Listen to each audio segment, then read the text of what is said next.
Hello, my friends. This is Maerlande, and I brought a guest today. He's going to work with me a little bit on a brief episode on Blame Lyran, so welcome to Lucid. Hey, what's up, guys? So there was a really interesting battle in my latest episode on Blame Lyran, and I just wanted to bring in Lucid here to have a little bit of chat about this. So this is a battle by my teammate playing Utgard, and the guy playing it at the time was 6P. I haven't seen him for a while. So he goes and attacks. We should pop out to the map briefly. So here we have a throne, and just for Lucid's sake, I'm Patala. And we have a pretty peaceful relationship with Bicklin, with Pangaea. Those two teams, there's four teams in the game, but the Atlantis team just lost their capital. And Vedheim is about to die. And Flagra is already dead. So one team is out. So quick overview. We just look at the teams here. So the Atlantis team is in desperate straits. So that's Atlantis and Flagra and Vedheim. Sorry, Vedheim. We got two of those damn blue flags that I mix up all the time. So you can see they're in desperate straits. Right. And wait, who's your team again? It's you Utgard, and Utgard and Xibalba.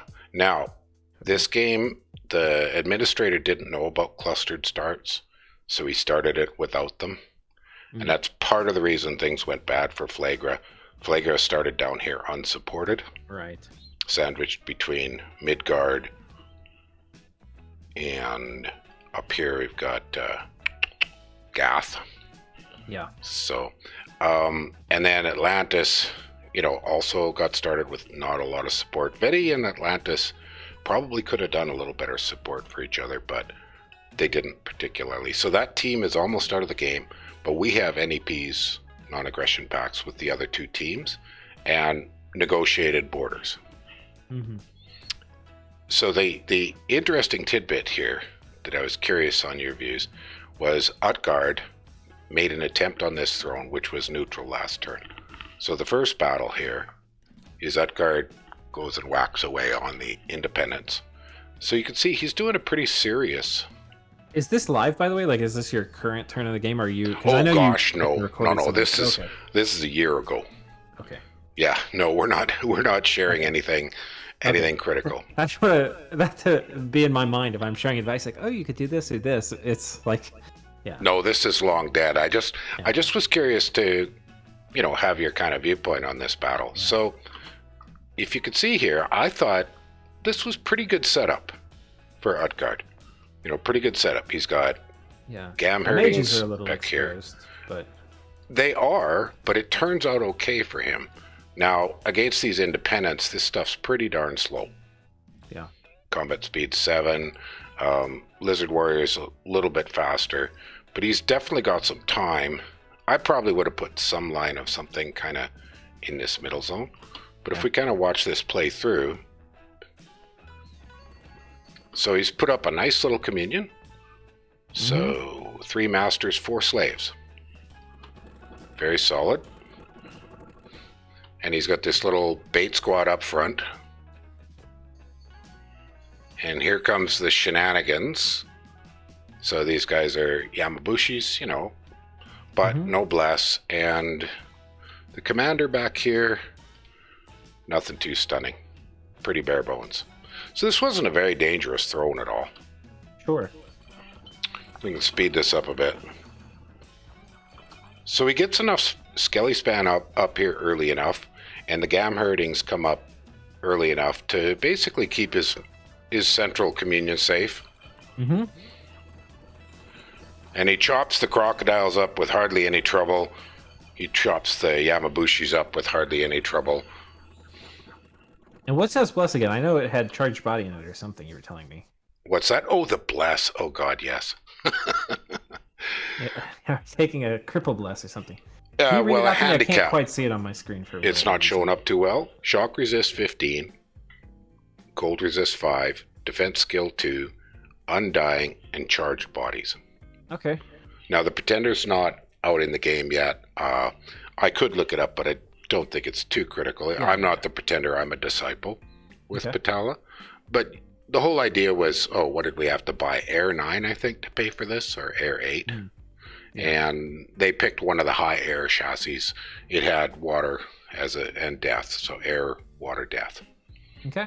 I don't remember which chassis that was. So this was a handicap we took on purpose. We went imprisoned. But charged bodies is actually a not incarnate bless.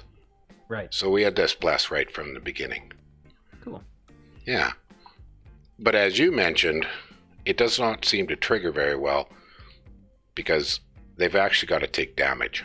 Right. Now, the Gam Herdings are taking some damage here, so some of the bless is triggered. I'm not seeing any, sometimes you'll see the stun, like these guys here. Did they get whacked? Did they take the, just plain old whacks? I'm not seeing the bless triggering here. But it's only a one-time thing, so. Right. Did you want to, I don't think there's too much. So this fight, there's not a lot to show here. I just wanted to kind of give you the idea of, here's his, if we have a look here at the Masters. There's So, Master, Luck, Horde of Skeletons, Raised Dead. Raised Dead. Yeah. It's a pretty simple, did he even get, yeah, he got turbo up a little bit. The Scythe Konas don't have a lot of hit points, but that'll keep them, and they're holding up okay. Fatigue at 134. Yeah.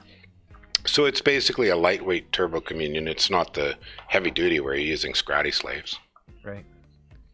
So, but the interesting part, and this is maybe where his structure makes more sense. This is where I think his structure makes more sense. Okay, well, if he's getting attacked by Kalem here, Well, I would think those exposed mages in the middle would be just so. I can't imagine them living past round 2. Well, it turns out that Kalem's scripted attack rear. Right, yeah. Which I think he kind of anticipated that Kalem would go attack rear with all the spire horns. So he's got a line of corpse men up front, and this goes very badly for Kalem. By the way, in my opinion, if you're playing Kalem, you want some guys on attack rear, and you want probably the majority of your guys on attack random if you're expecting you outnumber the enemy, which in my opinion, if you're playing Kalem and you don't outnumber the enemy dramatically, you're doing it wrong. I agree with you. I don't think Kalem had at all the right script, and I think it would have been pretty blatant that Utgard had put this army together in position to push on this throne. Right. And Kalem took this army off of Vetiheim's capital in order to come here and try to scoop the throne. The reasoning for what I'm saying is you want to guarantee some of your squads are going to hit the rear stuff in case there's mages there.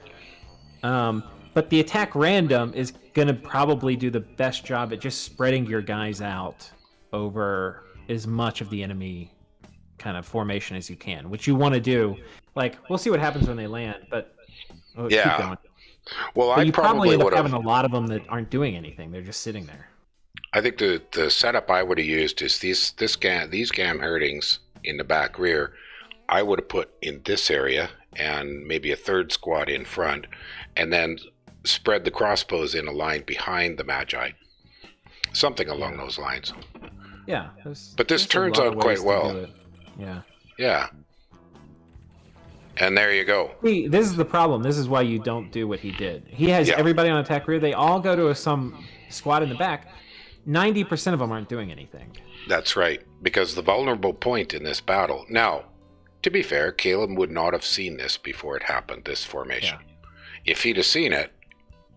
Well, but I think generally, as a general purpose thing for Kalem, you want probably 70% of your stuff on attack random, and ideally you don't want them in one big squad on attack random. You want lots of little squad, not little, but like 20-person squads on attack random. Yeah. And 70% of those 20-person squads on attack rear. Exactly. I agree with you. Yeah. Because almost every time you do it, if they're all on attack rear, you're going to get this weird bunching thing where the main advantage Kalem has, which is that they're going to outnumber you, is wasted. Well, all of these guys back here aren't attacking. Yeah. Anything but this line, 20% of them are attacking. So they're going to and this line. Right. So he's losing a lot of his attack density. And Caleb doesn't have great attack density at the best of times. Yeah. So, there we go. So we're kind of, doing a bit of an analysis of both of these two players, my teammate, and now this Utgard army is significantly more powerful than the Caleb army. But I think Caleb could have mitigated some losses, done some more damage. All of this was done as a bump, so it doesn't damage the diplomatic situation. You guys have Alt 5 too, right? I don't know. I don't know what Utgard had at this point in time. He could very well have had Alt 5. I think his research graphs are quite good. Yeah, Utgard's quite good. I mean, I definitely have. If we look at my research, I didn't grab Alt 5, but I could have. You could have, yeah. But I'm Patala. Well, he's probably got enchantment first, so probably. He might not. Yeah. I mean, I think if you're fighting Caleb, you're worried about 3 things. The first thing you're worried about is just getting swarmed by birds, right? And to fight getting swarmed by birds, you usually want it, because they're going to outnumber you, you usually want not much surface area, right? Yes. And that way your superior troops are going to be better. So spreading all your things out like he did is probably not great if you knew you were going to be fighting him. However, the next thing you're worried about with Caleb is Thunderstrike spam.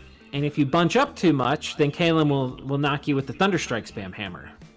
Yeah, I personally, assuming you've got the commander capability, I personally like 2 lines, one behind the Magi, one in front of the Magi, and then some troops interspersed with the Magi. So a sandwich formation is what I usually think of it of. So you kind of consider... the third thing they hit you with is the elementals. Yes.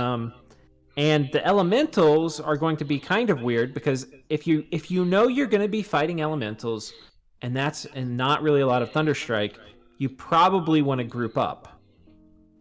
And there's like an asterisk there, because if you group up, the elementals are going to trample more efficiently. Like there's going to be less time they spend traveling from one square they've trampled to the next. Right. However, if you're sort of grouped up, they're not going to spend much time traveling from one square to the next either. Like if you have a bunch of squares, they're going to still hit one and then move adjacent and trample the thing there. But the nice thing about being grouped up is your guys are going to smack the air elementals a lot faster, especially if you have magic weapons. The air elementals will die faster if you're grouped up. So but I can't really ask. The interesting thing about the air elementals trampling, or the air elementals mixed with Caleb, is they can fuck up your formation, if you'll excuse my French. Oh, that's fine. So then they make space for the birds to jump in there and get more surface area. So it's kind of a... Well, I think that's we've got an assumption here, and I think it's accurate, is that Utgard was expecting a chance of a bump against Caleb. Right. Because he didn't need that much of an army to go kill those crocodiles and mostly junk. So based on that assumption that he was expecting a bump with Caleb, there were options he could have done that probably would have... I mean, he one-handedly, but if Caleb had a different script, and like you said, brought some Magi, thrown some elementals in or whatever, it could have gone badly for Utgard. Yeah, it could have gone real badly. I think even with just the troops, he could have lost that. He could have. If Caleb scripted properly. But, there's things where it's not like a super straightforward answer, right? Because it's like, do you bunch up or do you not? And... you can kind of get screwed either. If you bunch up too much, you can get Thunderstrike. If you don't bunch up, you can get picked to pieces by birds. In a later episode, I might invite you back. I go and take out this throne with the Springhawks, and I use the sandwich formation against the Inuki of the sky and their air elementals and their Springhawks, and it's very effective. And I don't want to spoil it too much, but that's kind of an example of the sandwich formation. Yeah, so I think the sandwich formation with having an evocation bait squad up front is probably the way to do it. Yeah. Okay. Well, that's all I kind of just wanted to review with you. I thought it would be an interesting side piece to the series. This will probably go up tomorrow. And I'll give it a title, just saying I had a guest. Cool. Well, thanks for having me. Yeah, thank you for coming. All right. All right. Bye, everybody.